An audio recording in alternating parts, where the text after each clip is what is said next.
Hello everyone, I am Jacode. Welcome once more. This time, we have a special episode of the podcast dedicated to a franchise with more than 20 years. Persona. Be your true mind. So we'll be talking about the past and the present of the franchise, and maybe a little bit about a possible future. But before all of that, if you allow me, let me tell you something. My story with the franchise. 10 years ago, when I was reading an article in a web page, I came across something interesting. There was a character list from which one of those really stood out the most to me. By the way, that character list was about mysterious and quirky characters or something like that. That character in particular was a blue-haired detective named Shirogane. And I was really interested from what I was reading, so I decided to do a little research on that matter. And I found out a big name, something interesting. That was Shin Megami Tensei Persona 4. And what I researched was so fantastic, so interesting because of the motifs and ideas that were in that game, and also because of the visuals and all of that. So my interest from that moment was really growing, and I can fairly say that since that time I became a fan of this franchise. But not only that, I decided to also research more about Shin Megami Tensei, the main line, and some other spin-offs. But another thing that sparked even more of that passion was the fact that Sony was about to launch a new handheld that was the PlayStation Vita. And not only that, also there was the release of Persona 4 Golden, the new and upgraded version of that classical title. But sadly, I never had the chance to actually buy any of that at the moment, and I had to wait some years actually to try something.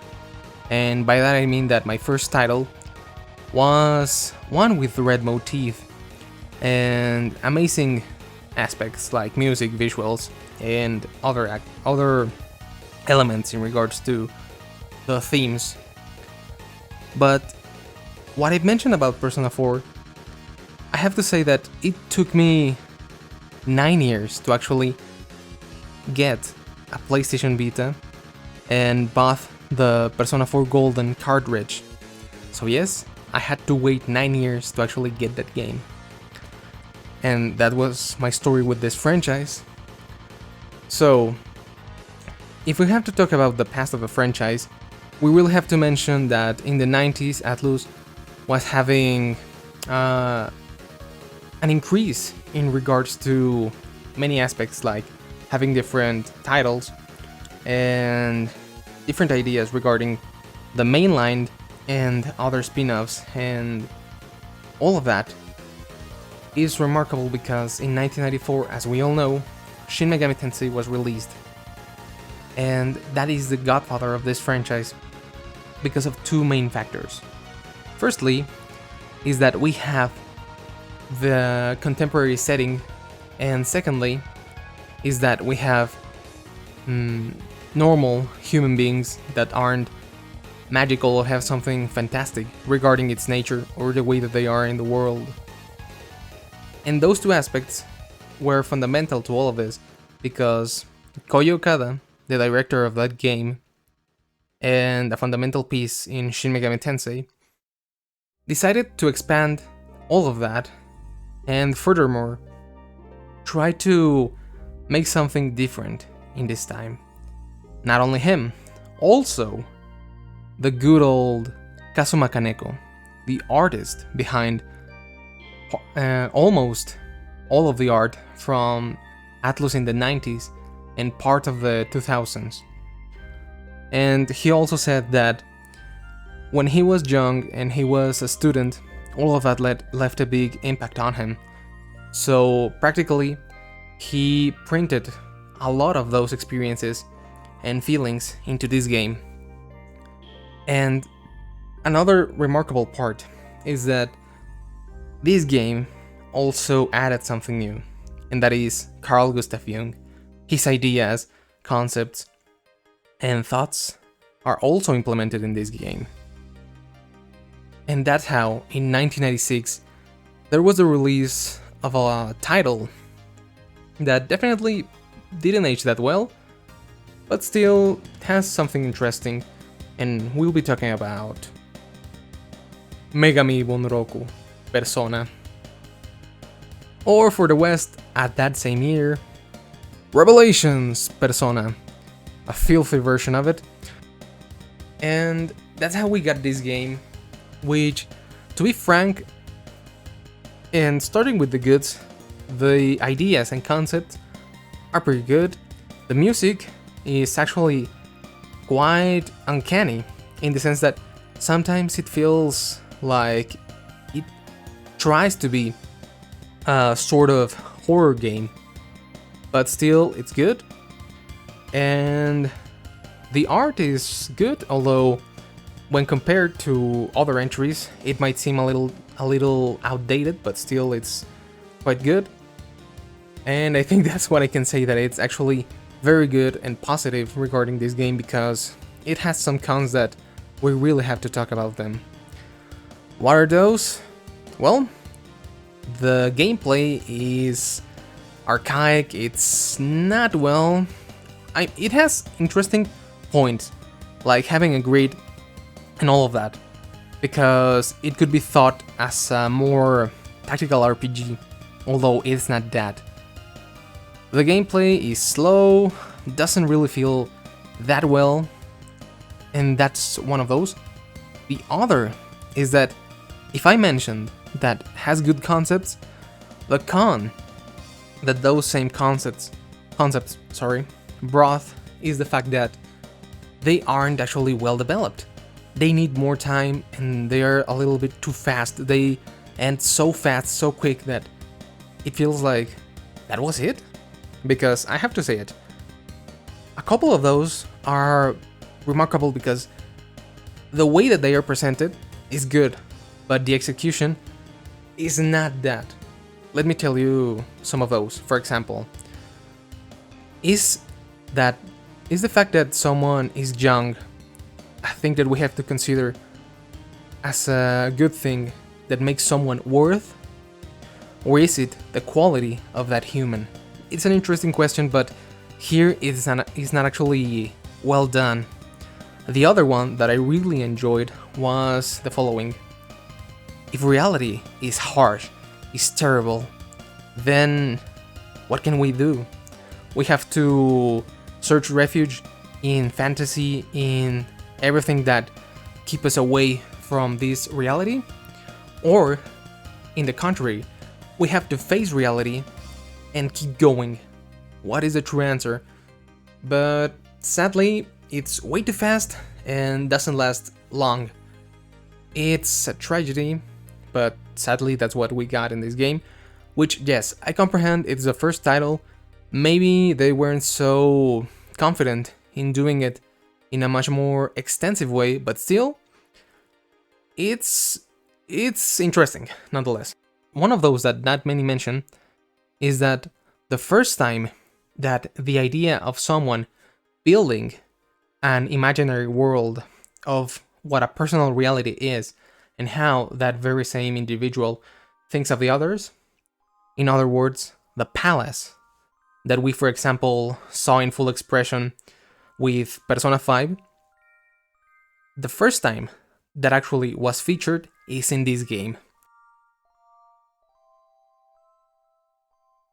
I have to say that, yes, Revelations Persona is a horrible version. It's terrible, you have half the game, because there's another thing. This game has two main routes. First one is Sebek, and the other one is the Snow Queen quest. And the thing is that the Japanese players actually had the full game. We actually just had the Sebek route. Snow Queen Quest was actually deleted, and what can I say? Horrible translation and a very radical localization, which makes this game feel strange. It's fun because some of the bad ways that they translated things, and also, for example, attacks like "Oh my," in the way that they turned that word into "almighty" in this game. Oh no, it's horrible, but still, it's fun. Although the game feels a lot more harder. The raid encounter here is much slower. It's terrible because you have to grind a lot more, and it'll take more time to actually gain some experience. So that's the story of the first title, but Atlus decided to release a port with all that content that was lost from the Japanese version in 2009, which was Shin Megami Tensei Persona, at least for the West, and included some new cutscenes, which was okay. But sadly, that version is, to many, but not for me, criticized because of the music, which includes some new tracks and different ideas, because it doesn't feel that dreadful. In regards to the music, Atlus decided to take some years to get some ideas and think all of this, and the following title was exclusive to Japan for quite some time, and that was Persona 2 Innocent Sin. And this game really is a step up from what we've seen in the last title. In many regards, has a very remarkable improvement. The gameplay, yes, it's a little bit better than what we've seen in the other title. Although it's not perfect, it's not that comfortable, or not that simple in the same way that the controller of Persona 4 is, just to compare it with that title. But we have a better game. The presentation is better. Now the cutscenes and those anime segments that we have in this game are really great. The music in this game is fantastic because it sort of stays away from what we've experienced in regards to those more horror or suspense leaned tracks and also motifs in the game as a whole. And that's how we got all of those amazing tracks. The opening track is great, amazing work. The piano and the guitars work so well. And also, the final track that we listen to, Kimi no Tonari, or Next to You, is very good. It's melancholic and fits very well with the tone and what the game wants you to feel at that specific conclusion. Also, another thing that I really enjoy in this particular game is the team, your party, which is in this game several characters with a common past, is fantastic. This is my favorite iteration of all of the ideas that Atlus had in regards to build a specific and united party, which is absolutely great. And another thing is that the main character, Tatsuya, is one of my favorite of this franchise. The way that they worked his personality, how he expresses things, although yes, he's a silent character and all of that, it's fantastic the way that they worked the personality of that character. And even Maya is pretty good in this game, who is another relevant character from the party. It's a better game, although I have some issues. The pacing, at least for me, felt a little bit too rushed. And another thing is that this game, when compared to the previous title and the other one that we're going to talk about in a minute, feels easy. This game really feels much easier, but the PSP re-release is better in that aspect. It balances up this a little bit. Maybe it's the best way to play this game, although many don't really like some minor changes in regards to the game system, but that's at least irrelevant when compared to how the game works and how the game feels. So that's how we got Persona 2 Innocent Sin. It's a great game, but the following one, I really like it a lot more. And that is Persona 2 Eternal Punishment, a game that was actually released in the West at the same year, which is the 2000, for the PlayStation 1, and this was the last title of the classical age, which really feels different, because if the prior game had some humor and other comedical aspects in its core, this one is a little bit more gloomy. Maybe not in the same way that there's a dark and unsettling tone that Persona 1 has, but this game is really great. Maybe if someone played this as the first title, it would feel rather strange, because why is it that some characters are like, do I know you? Do you know me? And why we suddenly are talking like we had some kind of link that we don't really know about it? That might be a little distracting for the new players.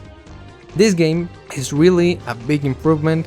Maybe the gameplay is almost the same, and there's something that I forgot to mention in back when I was talking about Innocent Sin, and that is that you had the option to do an interesting gimmick, which was a feature that would only last in another game, and that is the fusion spell system. That is combining all of the powers from the personas of the party into a single blow that was devastating. Here we see it again, with different characters regarding the party, but also has some aspects that I don't really enjoy, and that is the fact that some characters that appear here that are legacy characters from the first title don't really get that much of a time to continue with some development or adding something or bringing new experiences or something fresh to this. It's more a cameo. Also, that Ulala, for example, is not that much of a good character. She lacks some more dimension to that particular character. But I have to say that the pros of this game really have to be remarked. The story here, if Innocent Sin was great, I think this one really succeeds in doing something better than the last title.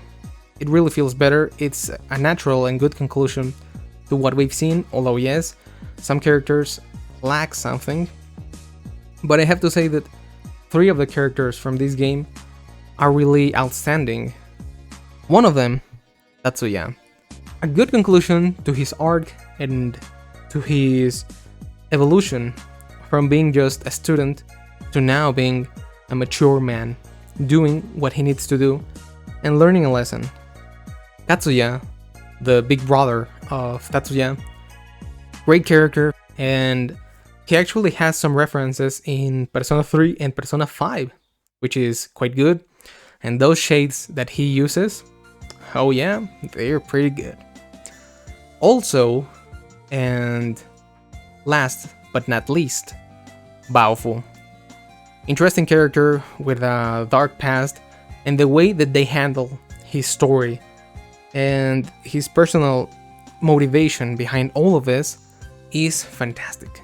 Pretty well done, remarkable, and those are 3 of the most remarkable characters. Maya is okay, but I would have loved to see more of her, because if we had some really well treatment of Tatsuya as a silent character, Maya lacks a little bit of that because her personality, as we have seen her in Innocent Sin, really needed some expansion. They really needed to work a little bit more on her, but I think it's fine, but it could have been better. But I don't want to close this specific chapter of these original titles of the franchise without reading something that was featured on Innocent Sin, and that is a poem, because I found it really interesting. The poem reads the following: Worse than alone, exiled. Worse than exiled, dead. Worse than dead, forgotten. And that was the classical titles, although that was not the end of this trend, quote unquote, of having some more darker games, or much more serious in some aspects, when we're talking about the way that these games are thematically worked. But the following title also includes that. But before starting to talk about that, I have to ask you something, and that is, what makes a life worth living? Is it the lifespan? Is it maybe the amount of pleasure that one has? Or is it that the good life is the true one because it's well lived? We have to talk about Persona 3, the new title with different people in this game. For starters, the new director, who also worked in Shin Megami Tensei 3 Nocturne, Digital Devil Saga, is Katsura Hashino, a new face that would take the wheel and directed Persona 3, 4, and 5. And his ideas and all that he intended, we can really see that he is very different from what initially Koji Okada intended. The motifs of this game are much more well connected. The links between what a game tells you in its art, in its music, which is the most explicit way to get it, and everything else is well linked. Also, in the art, we don't have Kazuma Kaneko, but we have someone who is still remarkable, and that is Shigenori Soejima. This was the first time he worked in the series, and his art in this entry is really interesting because it feels much more sober, much more melancholic at times, a little bit sad, but also sometimes optimistic and maybe joyful. Especially because this game, with its blue in the colors, really remarks that sort of loneliness and maybe sometimes solitude that this game evokes, although it's not what the game as a whole tries to bring.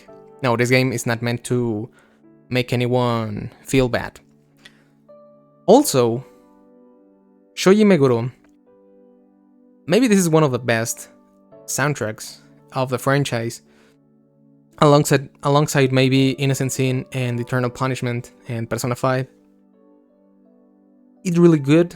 The final song, which is similar when compared to Innocent Sin, but in a different way. If Innocent Sin was much more of a sad song, or a much more direct and desolating song, this one feels, yes, impactful, and with a very different idea in regards to how to make someone feel what the characters at that moment have in mind, but also beautiful. It's magnificent. Kimi no Kyoku, or Memories of You, definitely great tune. But the downside of this game is that the controllers here feels a little bit clunky. You only can control yourself. You don't have the option to at least command the other characters in the particular way that Persona 2 Eternal Punishment implemented that. It feels a little bit clunky, and that is a negative aspect. This game added 2 new features that are also part of the identity of the games. For starters, we have the social links, which is a new mechanic in which you can interact with different characters. Some of them are from okay, kinda forgettable to, well, I don't want to interact with that social link. Secondly, we have the calendar system. Basically, you have a game with 3 different activities, which is good.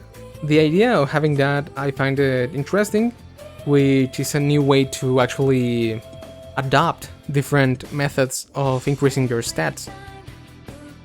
This game really feels different, but at the same time has many of the bases that we've seen alongside this franchise.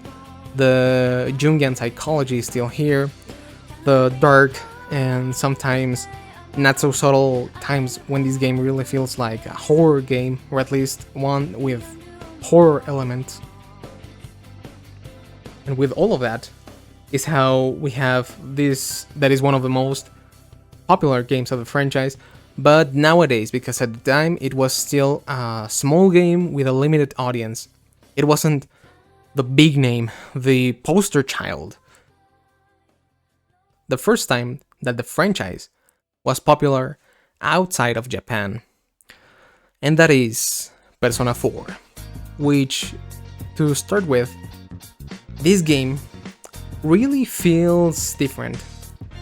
We don't have that dark and serious atmosphere that the prior games up until Persona 3 really established and built on that.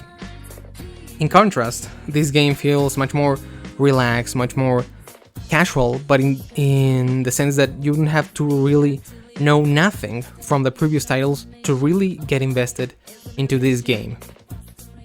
And also much more cheerful and maybe a little bit joyful, because this game really is bright as a day. And as I've said, this is actually the title that got me into the franchise, although not the first that I played. We have different ideas. Shigenori Soejima said that the way that he planned it, how he ended up designing the characters, was deformed so they could express a little bit more. So it's quite curious. But also that change that I mentioned from going into a much more darker tone for the games, I think it was the right decision to actually do something different, because if we continue to build upon that, we might end up getting tired of that. So it was a good decision, it was rather necessary, and also has some characters that appeared as side social links from Persona 3 in this game, so they completed their arc. And also we had the chance to visit Gekkoukan High School, the school from Persona 3. It's a good game, it's not bad, although the music is okay, it's relaxed, is I think to calm yourself down or to enjoy it, but I don't find it as memorable, and perhaps that's my impression, especially if we compare it to different tracks from previous titles and the following big name that we're going to discuss. But that's how we got it. Persona 4 is a magnificent title, and maybe this is the best title to actually play. If you have never played any of the other titles or don't have a clear reference, this is it.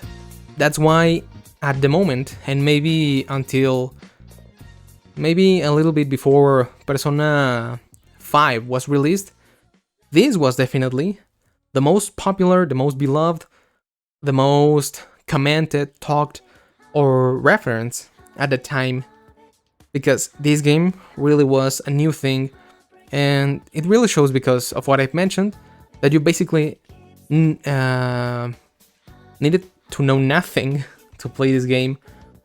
Makes it somewhat attractive because it was much more of a game without any kind of restriction in regards to the canon or story or the universe in which this game works. So that's why, because I have to say it, because at the time that I was doing my research on that blue-haired detective, I remember that in 2012 everything regarding to Persona was directed towards this game.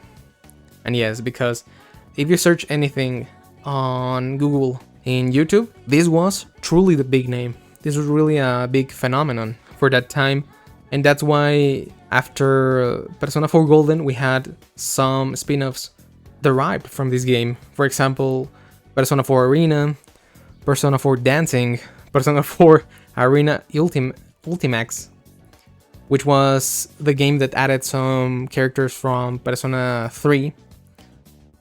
And it really tells the legacy of this game, which is good. Another thing that I have to say is that, yes, it has all of those lighthearted moments and all of that, but also has some really dark moments. It really feels sort of strange. And that's how we've got this game.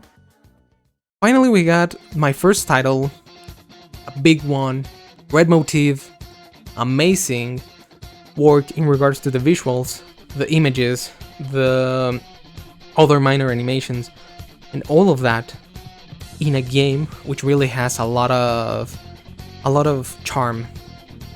Persona 5. Definitely a great title. Yes, it has cons that I've mentioned in other instances. And for example, is the fact that some characters don't have enough screen time, others aren't well executed, or lack, well, actually they needed a different treatment and get introduced before or in a much more natural way, so the story can be unraveled in the best way possible.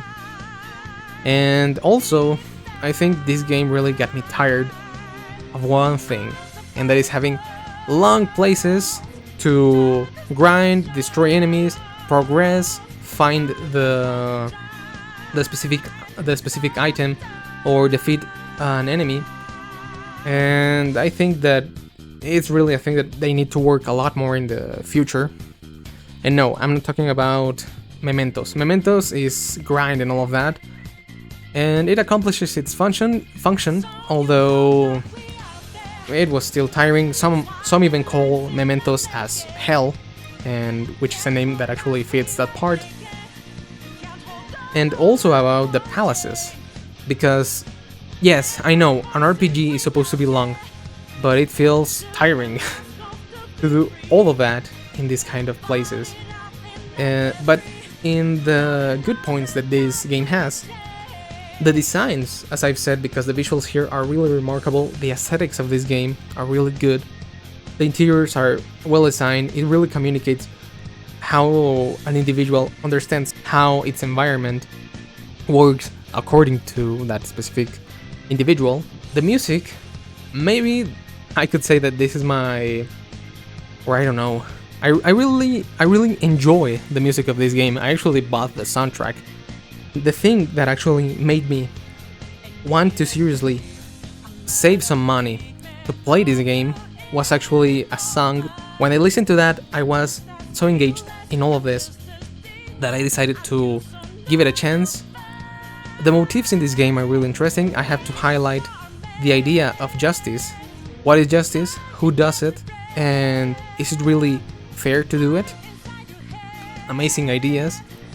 This is the true popular title of the franchise until this moment, and maybe I don't know what will happen when Persona 6 arrives, but that's not going to be in a near future. It'll happen maybe in 6 years or more. So that's how we got that game. Thank you, Phantom Thieves. And now that we have done that little exercise of talking about the previous titles and the present ones. Persona 6, I don't think we'll see a teaser or anything soon. Maybe in 6 years or 5 years or even more, because the time for developing a game for Atlus is rather inconsistent. Because from Persona 1 to Innocent Sin, we had to wait 3 years. Persona 2 Eternal Punishment, 2000 to 2006, with Persona 3.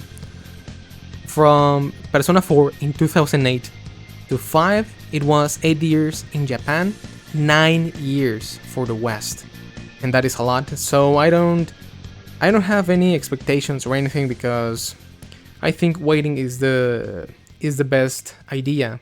And also they have said that at least for this year they won't do anything in regards to any new announcements or anything like that. Maybe we'll also have some new DLCs, or I don't know, maybe an expansion to Persona 5 Scramble or Strikers. Regarding some things that I would like to see, but are not that likely to happen, is that I would like to see a remake of the first title of Megami Bunroku, because it really would benefit how the game is, the ideas that were never really completed, and to see a full game with all of that potential, keeping the old element, the themes, the atmosphere, the ambient, all of that, but just upgrading and working out all of those elements that weren't fleshed out properly.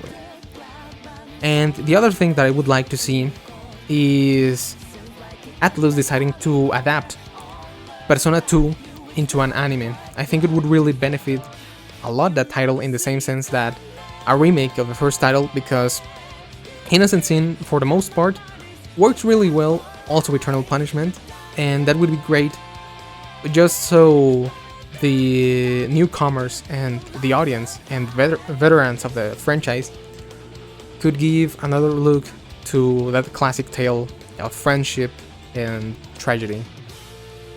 But as I've said, that's not very likely. I don't know what happens in the future, but maybe I'm saying some wild things. But, well, what can I say? Only time will tell. And another thing that I would like to say is that this franchise is unique regarding the way that you can approach the stories that this game tells. Because, for example, you only want to read a manga, you have the option to actually read the manga adaptations of Persona 1, 2, 3, and 5 if you want to. There's even the option to read some spin-offs and original material for that specific media. Also, you don't want to read anything? Well, you have the option to actually watch the seasons, the adaptations of Persona 4, 5, or the movies of Persona 3 and 4. Well, I don't want any of that, I want to read a novel. You also have that option, because Persona 2 has some really interesting novels, and that sadly were never translated. You want to experience that in a different fashion? Well, you also have the CD dramas that expand the stories from Persona 3, 4, and 5, but there's another one that is really interesting, and that is a CD drama that bridges some content between Innocent Sin and Eternal Punishment, which again, sadly, is not translated. It's out there if you want to actually listen to it. You want to experience it with some different ideas? Well, you have the stage plays, which are funny, because seeing characters like Teddy or Kuma, if you played the Japanese version, as well as Morgana, is really priceless. There are some actually good actors in all of that, because, for example, Joker is really good, Kawakami is grandiose, I have to say that. You just want the music? Well, you have the soundtracks, or you can actually go and see the concerts, which are fantastic. Shoya Meguro really shines a lot in the stage while playing all of his songs, and also having the chance to see Yumi Lotus Juice, Shohoko, and Inaizumi, the singer of Persona 5. As I've exposed, I really love this franchise. It's really important to me. It has helped me to evaluate and think a little bit more about my own behavior, the way that I interact with different people. If you want to play any of this, or you want to approach this franchise, as I've said, you have a lot of options. And just to conclude, I have to say that I really like the idea of the change, as in Persona 1, being mature, growing up, facing the past, and accepting that you have to do something for you and for the others, as in Persona 2. Accepting that you have limits, that there's a definitive ending of life, and you have to live to the fullest in Persona 3. Reach out to the truth and pursue your true self, as in Persona 4. And fight for everything you want to be, as in Persona 5. So that's it. Thank you, Persona. And especially, again, thank you for listening to me. We'll see you next time. This was Jacode. If you want to know something more about the franchise or you want some other content, I'll leave a link in the description. We'll see you next time, and Sapere Aude.